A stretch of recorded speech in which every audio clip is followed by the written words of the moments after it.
Hello दोस्तों, मैं साक्षी आपको साक्षी मैथ पे स्वागत करती हूँ। पिछली क्लास में मैंने आपकी क्लास 10 किसी से मैथ एक्सरसाइज 3.3 पूरा कंप्लीट करवा दिया था। अब बात होती है आगे, तो आगे है आपका एक्सरसाइज 3.4। तो 3.4 में भाई किस तरह के क्वेश्चन पूछेंगे, तो हमें ये जानने के लिए हमें थोड़ा सा पीछे चलना होगा कि हम पढ़ क्या रहे हैं। हम पढ़ रहे हैं कि बीजीय विधि द्वारा दो चल वाले रैखिक समीकरण जो आपके युग्म है, दो चल वाले रैखिक समीकरण युग्म बोल रही हूँ, यानी कि दो चल एक्स वाई और दो होना चाहिए। ठीक है, तो युग्म मैंने बोला है, तो उसको हमने बीजीय विधि से हल करने को जान रहे थे। पहले तो हमने ग्राफीय विधि देखा, फिर ग्राफीय विधि के भाई अब हल मतलब कि जो आपके फ्लैक्शन में आते थे तो उसे हम ग्राफ में तो लिखने में हमें दर्शाने में कठिनाई होती थी। तो चलो भाई बीजीय विधि में प्रतिस्थापन देख ले, किसी के प्रतिस्थापना करना है, नाम में इसका काम था विलोपन यानी कि विलुप्त करना है। उसके बाद आता है वज्र गुणन विधि। तो अब हम जो इस दोनों को पढ़ लिए हैं, तो तीसरे की बारी होती है जो कि है वज्र गुणन विधि। तो भाई वज्र गुणन विधि नाम से इसका काम पता चला क्या भाई, इसमें तो कुछ ना कुछ वज्र होगा। ठीक है, और गुणन विधि यानी कि गुणा करने की तो चर्चा निश्चित रूप से ही होगी। तो हाँ भाई वही होगा। ठीक है, तो पहली बात तो हम क्या कर लेते हैं भाई, इसमें कैसे करें वज्र गुणन विधि को, तो शुरुआत से शुरू करते भाई। हम कैसे लिखते हैं आपके दो चल वाले समीकरण युग्म को कैसे लिखते हैं, तो हम लिखते कैसे हैं, तो a1 into x plus b1 into y plus में c1 यह चल पर इज इक्वल टू 0। ठीक है, दूसरा a2 into x plus b2 into y plus c2 is equal to 0। ठीक है, ये बात होती है। हम इस प्रकार से क्या लिखते हैं भाई, हम जो होते हैं समीकरण को इस प्रकार से ही ना दर्शाते हैं। दो चल वाले को दो चल होना चाहिए तो एक्स वाई और समीकरण युग्म है। ठीक है, तो अब बात होती है क्या भाई, ये हमें क्या करना है, इसको वज्र गुणन विधि से हल करना है। आपको पता है कि a1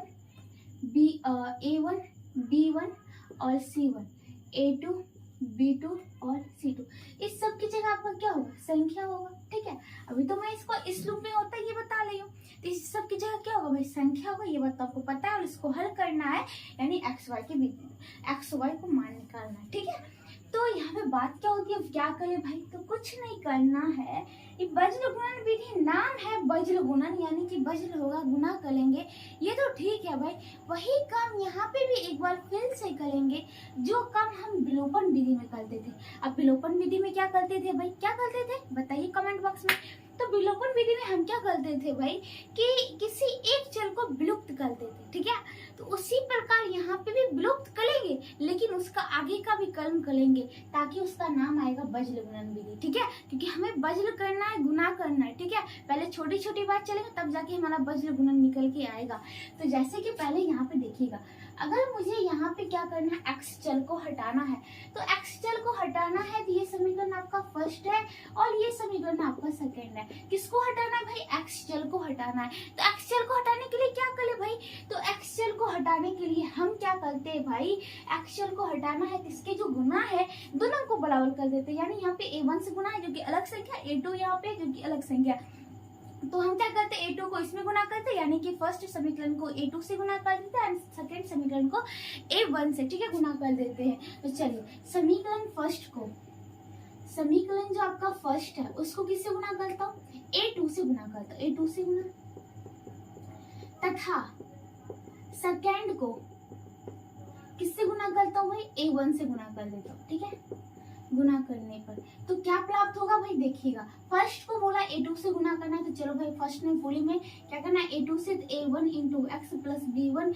इंटू वाई प्लस में c1, और ये आपका क्या इक्वल टू 0 टोटल में करना है। ठीक है, तो यहाँ पे क्या हो जाएगा, a1 into a2 into x जोड़ b1 into a2 into y जोड़ c1 into a2 equal to, इसमें 0 से गुना करेंगे तो टोटल पार्ट 0 हो जाएगा। ठीक है, ये आपका समीकरण निकलता है थर्ड।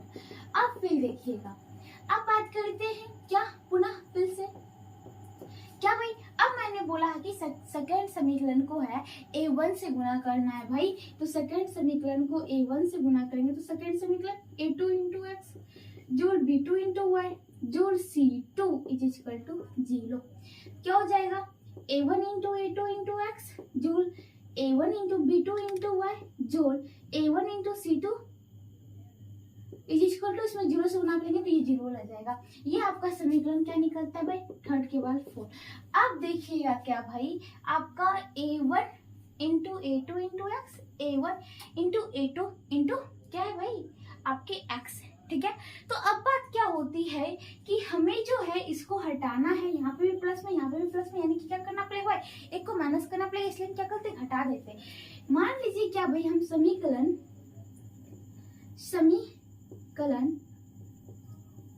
थर्ड को फोर्थ से घटाने पर, ओके भाई, थर्ड को फोर्थ से घटाने पर, क्या बोला भाई, थर्ड को फोर्थ से घटाने पर, तो क्या होगा देखिएगा, थर्ड को घटाना है किससे, फोर्थ से, तो फोर्थ को डालो भाई पहले, a1 इंटू a2 कुछ भी आप कर सकते हैं, ठीक है। आप फोर्थ को भी थर्ड से घटा सकते हैं, तो जो भी करे, तो यहाँ पे देखिएगा a1 into a2 into x जोड़ a1 into b2 into y जोड़ a1 इंटू c2 माइनस क्या है भाई आपका थर्ड समीकरण, यहाँ पे आते हैं भाई, क्या है आपका, क्या हो जाएगा, a1, देखिएगा ब्रैकेट ले लेती हूँ, a1 into a2 into x जोड़ b1 into a2 into y जोड़ c1 इंटू a2, ओके, और RHS लेता हूँ, जीरो में से जीरो जाए तो जीरो ही बचेगा, ठीक है। तो अब यहाँ पे देखिएगा क्या भाई, आपका a1 into a2 into x जोड़ a1 into b2 into y जोड़ a1 इंटू c2 माइनस में a1 into a2 into x minus में minus plus minus b1 into a2 into y minus plus minus c1 into a2 equal to zero हो जाएगा। अब a1 into a2 into x plus में a1 into a2 into x minus में चला गया तो zero बच गया, ठीक है। अब आते हैं क्या भाई, बात देखिएगा ध्यान से, अब यहाँ पे बात कर लेते हैं कि आपका क्या बचा, यहाँ पे देखिएगा ये y वाले को हम उठाते हैं तो आपका बचा है a1 into b2 into y minus में ये आपका क्या है भाई, यहाँ पे देखिएगा ये आपका b1 into a2 into y। अब ये इक्वल टू देखिएगा क्या भाई, आपका ये हमारा जो काम था किसका किसका, एक ये था एक ये था, इस दोनों को पकड़ लिया तो बचा क्या है आपका, बचा ये और ये, ठीक है। क्या क्या है भाई, तो देखिएगा आपका एक बच्चा है c1, यहाँ पे देखिएगा ये माइनस में उस पर जाएगा तो प्लस में, तो c1 इंटू a2 और ये क्या हो जाएगा भाई c1 इंटू a2 और यहाँ पे ये प्लस में उस पर जाएगा तो माइनस में क्या हो जाएगा a1 इंटू c2, ओके, ये बात हो गई भाई, ठीक है। अब यहाँ पे देखिएगा क्या करता हूँ भाई, y को कॉमन ले लेता हूँ, यहाँ पे क्या बचेगा a1 into b2, okay, a1 into b2 minus में b1 into a2, okay, is equal to, ये क्या हो गया आपका, ये आपका हो गया, देखिएगा ये आपका क्या हो गया, ये आपका होगा c1 इंटू a2 माइनस में a1 इंटू c2, ओके, यहाँ तो कोई दिक्कत नहीं होना चाहिए भाई। अब यहाँ पे देखिएगा y बराबर क्या हो जाएगा, y बराबर ये गुना में इस पर आएगा तो बटा में हो जाएगा, और यहाँ पे देखिएगा इसको हम इस प्रकार से भी लिख सकते हैं कि माइनस को कॉमन ले लेता हूँ, तो ये माइनस वाला प्लस में हो जाएगा, यानी a1 इंटू c2 माइनस में ये प्लस वाला जो है माइनस में हो जाएगा क्या भाई c1 इंटू a2, ठीक है, c1 इंटू a2 हो जाएगा, और ये बट्टा में आ जाएगा क्या भाई, यहाँ से उठ के a1 into b2 a1 into b2 और ये माइनस में हो गया b1 इंटू a2, ठीक है।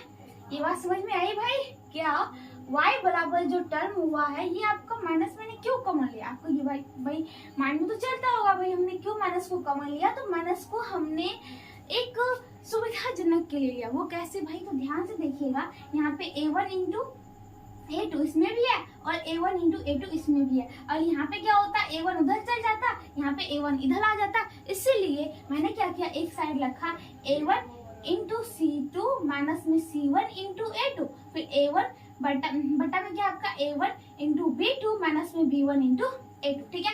आगे पता चलेगा कॉम्बिनेशन, तब तो पढ़ा है नाम इसका वज्र गुणन भी, ठीक है।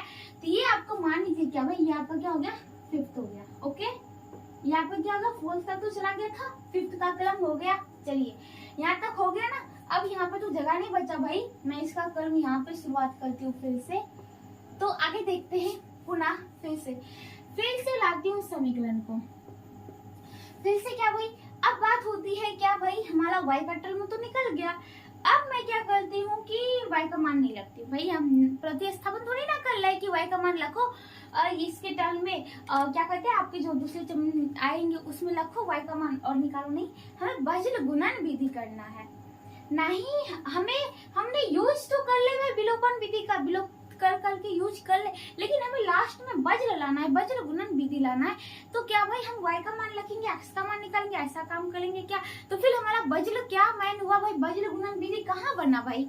कहाँ बना आपका वज्र गुणन विधि? तो नहीं बना ना। तो हमें वज्र गुणन विधि लाना है, एक वज्र सा गुना होना चाहिए भाई। तो इसके लिए y का मान रख के x का मान निकालना नहीं है। तो क्या करेंगे भाई? कुछ नहीं, जिस प्रकार हमने y का मान निकाला उसी प्रकार हम x का भी मान निकालेंगे, ठीक है। जिस प्रकार हमने y का वैल्यू इस टर्म में निकाला ना, उसी प्रकार हम x का वैल्यू भी इसी टर्म में निकालेंगे, ठीक है।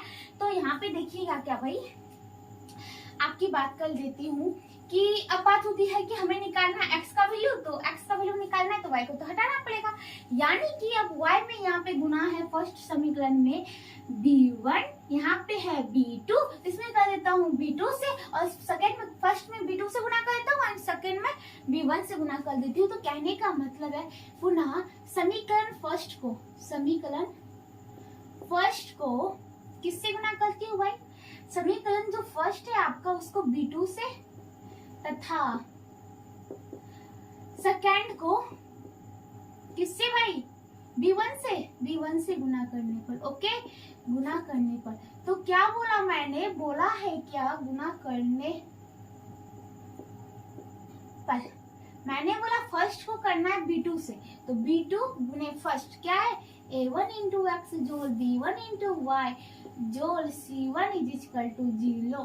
ये क्या हो जाएगा? a1 into b2 into x जोड़ b1 into b2 into y जोड़ c1 into b2 is equal to 0 से गुना कर लेंगे तो टोटल पार्ट 0 ही हो जाएगा, ठीक है।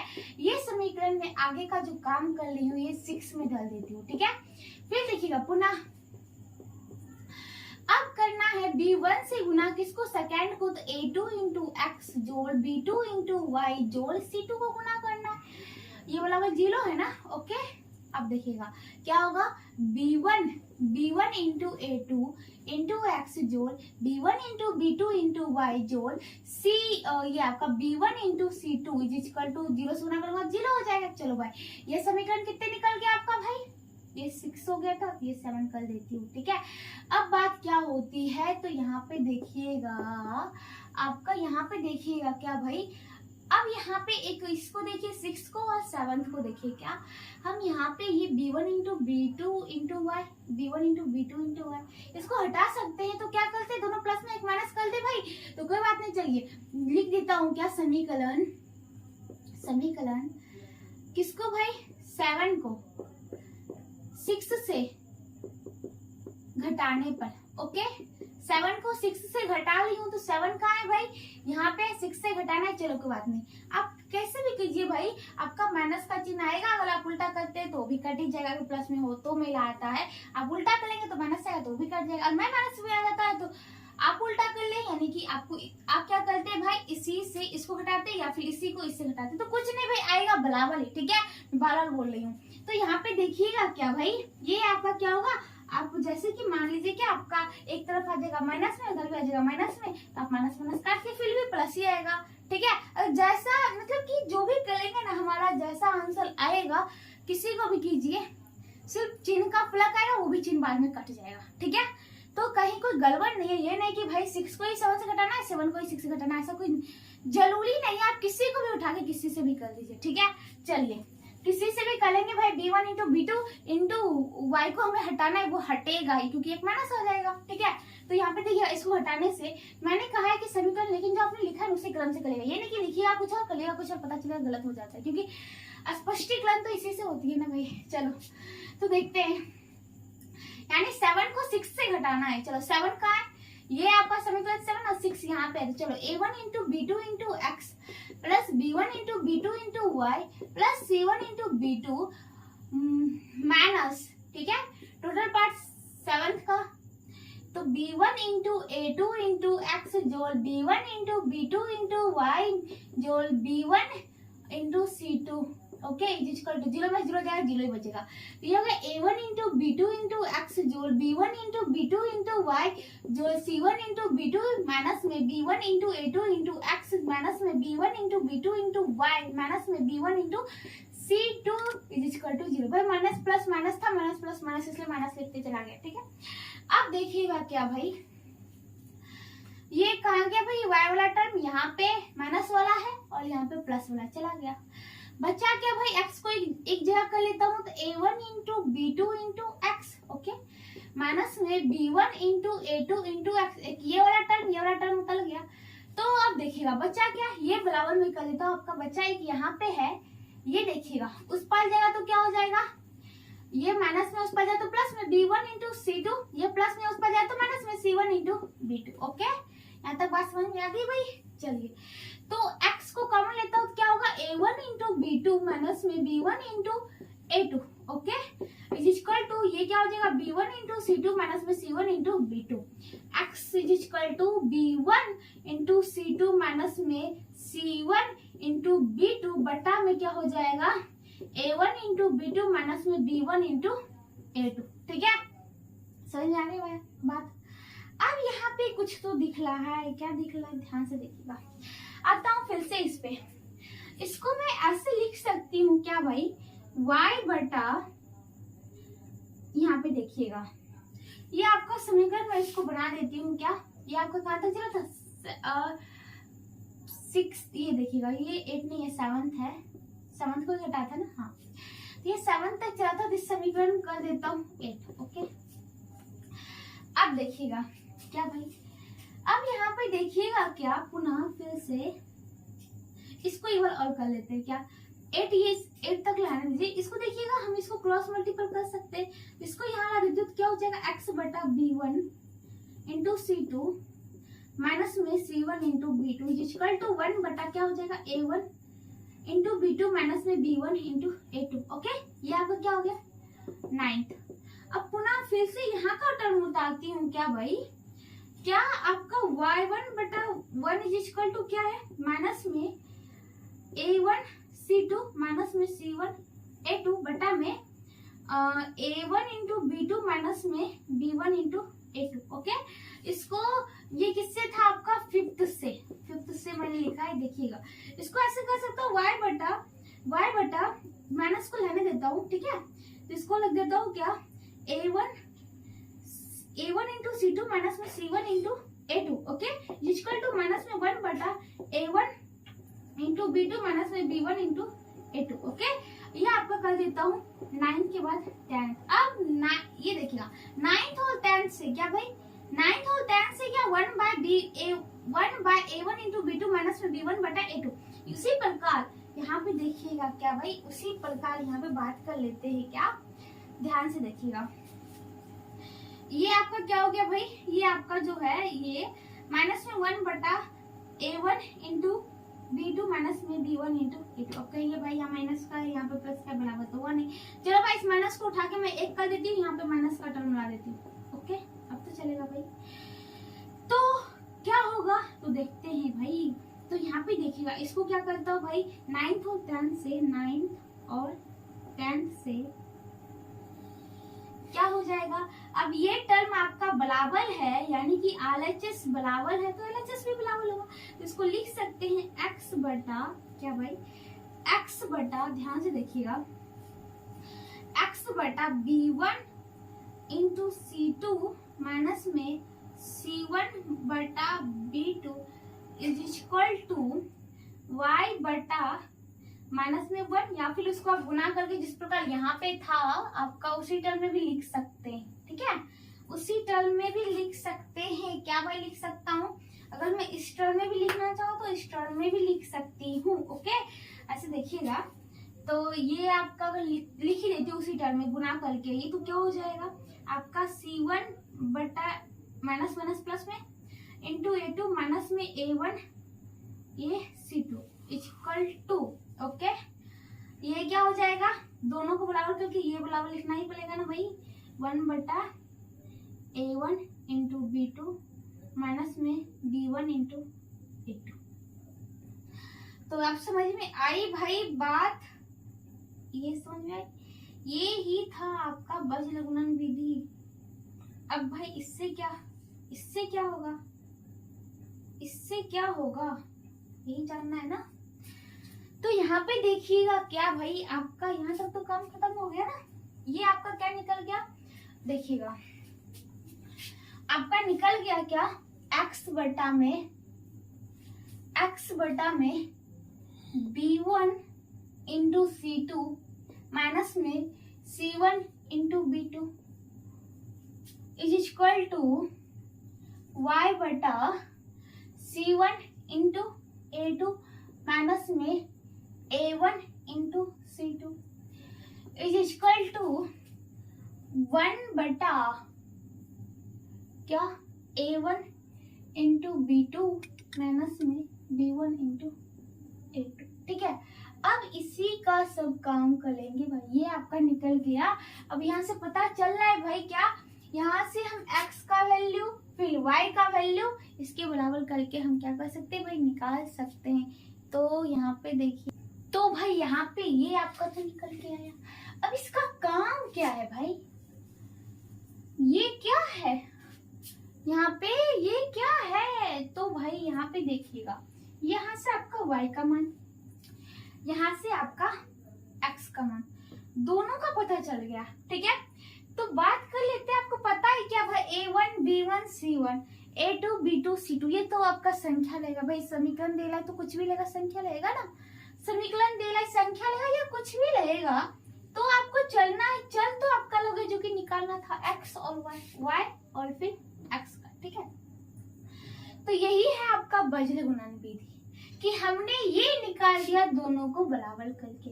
तो ये किस लिए भाई, तो ये क्या करेंगे, x का वैल्यू जो भी निकालेंगे आपका, यहाँ से x का वैल्यू निकलेगा इससे। तो इसको जो मान लीजिए कि x का वैल्यू x बटा b1 इंटू c2 माइनस में c1 इंटू b2 करने से क्या हमारा x निकल जाएगा, नहीं। इसका कंपेयर हम इससे कर देंगे, यानी ये बराबर 1 बाय जो कि टर्म था आपका a1 b2 माइनस में b1 a2। उसी प्रकार इसको इससे करेंगे, जैसे कि यहाँ पे था ना भाई आपका, हमने y बराबर क्या निकाला, ये निकाला, और इसी को तो हमने इस प्रकार लिखा ना। तो यहाँ से इसको मतलब कि कंपेयर किए और यहाँ से इसको किए, दोनों को देखिए, ध्यान से देखिए। वही बात यहाँ पे मैं फिर से कह रही हूँ कि इसको इससे कंपेयर करिए, यानी कि इस छोर को इससे, इस छोर को उससे। लेकिन यहाँ पे अलग अलग लाइन में कहा गया, यहाँ पे मैंने एक लाइन में कह दिया। ठीक है, अब यहाँ पे देखिएगा, इसी का नाम पड़ा बज्र गुणन विधि। देखिए कितने बज्र है भाई, आपको गुणा करना है, सीधा मान निकलेगा। ठीक है, बस इस पर बैठाना है। आपको पता है कि a1 b1 c1 a2 b2 c2 का मान रहेगा भाई, इसमें रखेंगे x बटे b1 और फिर बात कर लेते हैं क्या भाई, यहाँ पे c2 माइनस में c1 b2 इक्वल टू यहाँ पे फिर रखेंगे, वो निकल जाएगा। ठीक है, तो इसी प्रकार से चलना है भाई। हाँ, अब ये तो चलना है, चलो भाई। तो यहाँ पे देखिएगा क्या, अब इस सबको थोड़ा सा हटाती हूँ।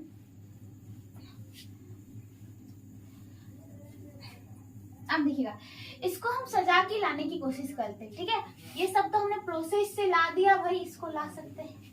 इसी को हम क्या करते हैं, हर चीज क्वेश्चन आएगा बार बार प्रोसेस करना। चलो भाई, इस पे तो मान बैठाना ही है।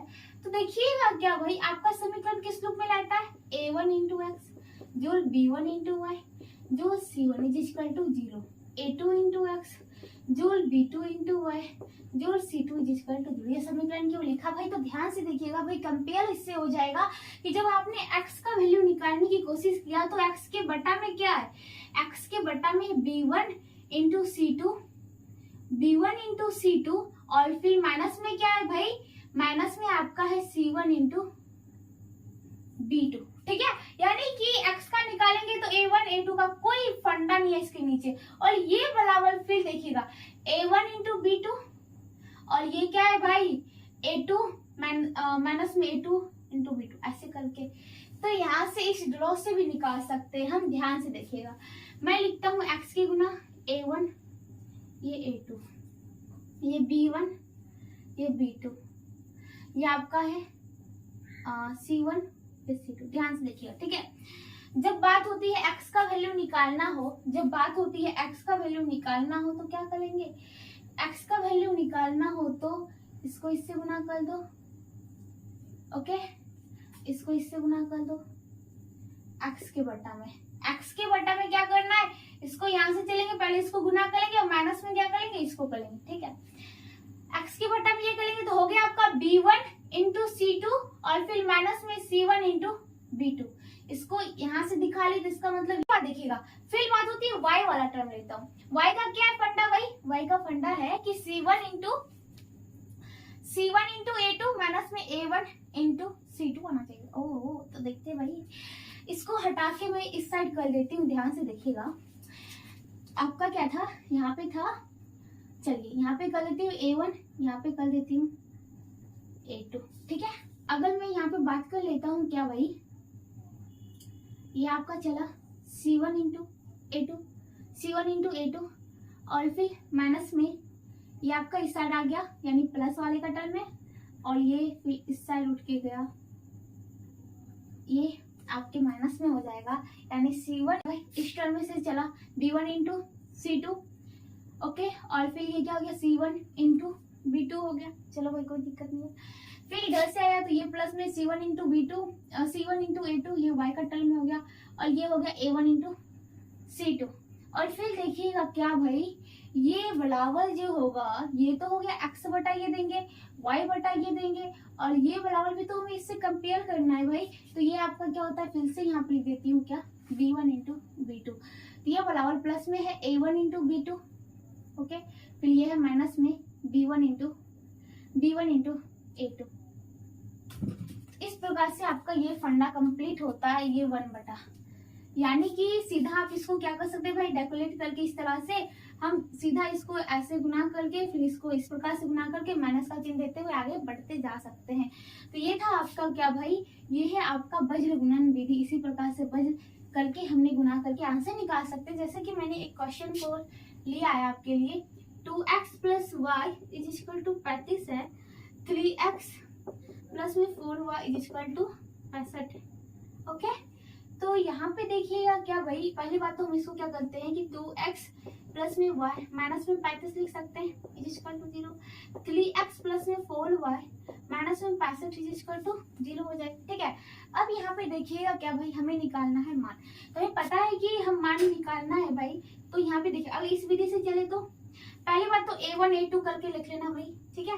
तो यहाँ पे देखते हैं क्या आपका A1 कितना आएगा, A1 में 2 हो जाएगा, A1 में आपका क्या हो जाएगा 2 हो जाएगा, B1 में कितना हो जाएगा, यहाँ पे प्लस में 1 है, C1 में कितना हो जाएगा माइनस में 35 हो जाएगा, फिर A2 में कितने है भाई 3 है, B2 में कितने है भाई 4 है, एंड C2 में कितने है भाई माइनस में 65 है, ठीक है। अगर हम इसका वैल्यू निकालना चाहे तो कैसे निकलेंगे, तो यहाँ पे देखिएगा x बटा B1 कितने है 1 इंटू C2 कितने है माइनस में 65, ओके। फिर माइनस में C1 कितने है भाई, देखिए तो C1 कितने है भाई माइनस में है 35 और B2 कितने है भाई इंटू में है 4, ओके। फिर इज इक्वल टू ये बराबर हो गया y बटे C1 कितने है भाई माइनस में 35 है, A2 कितने है भाई A1 के बाद A2, ओके 3 है, फिर माइनस में A1 कितना है 2 है, और फिर C2 कितना है ये माइनस में 65 है, ओके। तो इस प्रकार से चला, आगे देखते हैं भाई। फिर ये बराबर 1 बटा A1 कितने है भाई 2 है, B2 कितने है 4 है, माइनस में B1 कितने है 1 है, A2 कितने है 3, ये आपका हो गया। अब यहाँ पे देखिएगा x बटा में ये माइनस में 65 माइनस माइनस प्लस में 35 दूनी 70 दूनी 140 होते हैं इज इक्वल टू y बटा ये कितना हो गया 5 5 3 3 10 माइनस में 105 माइनस माइनस प्लस में 5 10 6 वाला 13 हो गया इज इक्वल टू 1 बटा 4 दूनी 8 माइनस में 3 हो गया, ठीक है। तो ये देखिएगा x बटे ये कितना हो जाएगा भाई, ये जाएगा 140 में से 65 जाएगा तो कितना बचेगा 70 और 5 75 हो जाएगा, ठीक है। ये 5 ये हो गया 13 713 75 इक्वल टू y बटा 130 में से 105 जाए तो कितने बचेगा भाई, ये तो 25 हो जाएगा, ये बराबर ये कितना हो जाएगा 1 बटे 5 हो जाएगा, ठीक है। तो बात कर लेते हैं क्या भाई, यहाँ पे देखिएगा x बटे 75 इज इक्वल टू 1 बटे 5 कर तो 5 से 5 को 5 बचे 75 होता है, तो x बराबर क्या हो गया 15 हो गया। फिर इसको कर लेते तो y बटा 25 होता है इज इक्वल टू 1 बटे 5, 5 कम 5 25 25 हो गया, यानी y बराबर 5 गुना 1 इक्वल टू 5 हो गया। तो इस प्रकार से आपका निकल गया x बराबर 15, y बराबर 5। तो ये मैंने एक एग्जाम्पल दिया, ठीक है। और बात होती है क्या, यहाँ पे जिस प्रकार हमने बार बार देख के किया था कि गुना पे यहाँ पे ऐसे चलना है, यहाँ पे ऐसे चलना है, तो यहाँ पे क्या कर सकते हैं आप इसको ऐसे सजा लीजिए, b1 b2 को आप ऐसे सजा के और c1 बटे c2 कितना है, तो माइनस में 35 और ये माइनस में 65। a1 a2 कितना है भाई 2 और ये 3 है। फिर क्या b1 और b2 1 4 है। तो इस प्रकार से आप देखिएगा, जिस प्रकार यहाँ पे हमने क्या किया 1 इंटू 65 सीधा देखिए कर देते हैं, फिर इसको माइनस में कर देते हैं, माइनस में 35 गुने 4, फिर सीधा इसको लाते हैं y के टर्म में, ये x का हो गया, ये y के टर्म में, फिर इसको ऐसे गुना करते माइनस में 35 गुने 3, देखिए इसे बार बार देखने की जरूरत नहीं पड़ती, फिर माइनस करते फिर इसको इससे गुना कर लेते, चलो हो गया। फिर 1 से करते इसको इससे करते इसको इससे करते, माइनस में देखिए हो गया, बात खत्म है भाई। ओके, यहाँ तक तो इसकी बात समझ में आ गई होगी भाई, आ गई समझ में। ओके, तो यहाँ पे देखिएगा इस प्रकार से हम इसको क्या करते हैं भाई, खत्म करते हैं। यहाँ तक तो बात समझ में आ गई भाई। चलिए, तो इसी प्रकार से क्या भाई, आपका जब x को हमने लिया तो x के गुना को तो छुआ भी नहीं, सीधा आगे का गया, b1 से शुरू किया c2 पे गया, फिर माइनस में c1 से b2 पे गया, ठीक है। जब y की बारी आई तो y में b1 से गुना है और b2 से, उसको भी नहीं छुए भाई, तो हमने क्या किया है, तो c पे गए, c को देखिएगा, तो जब हमारा बात होती है कि y निकालना है तो y बटा में, तो सीधा c1 को पकड़ा, a2 पे गया और फिर a1 से c2 पे गया, ठीक है। जब 1 बटा तो भाई 1 बटा a1, यानी कि अब चल वाले को पकड़ना है, तो बड़ा इजी है भाई, थोड़ा सा देखिए सेट हो जाएगा आपके माइंड में। क्या a1 इंटू में x है, जोल क्या है b1 इंटू में y है, जोल c1 इज इक्वल टू 0, ठीक है। और फिर देखिएगा a2 आपका क्या दूसरा a2 इंटू में x है, जो में y है, जोल क्या है भाई c2 इज इक्वल टू 0, ठीक है।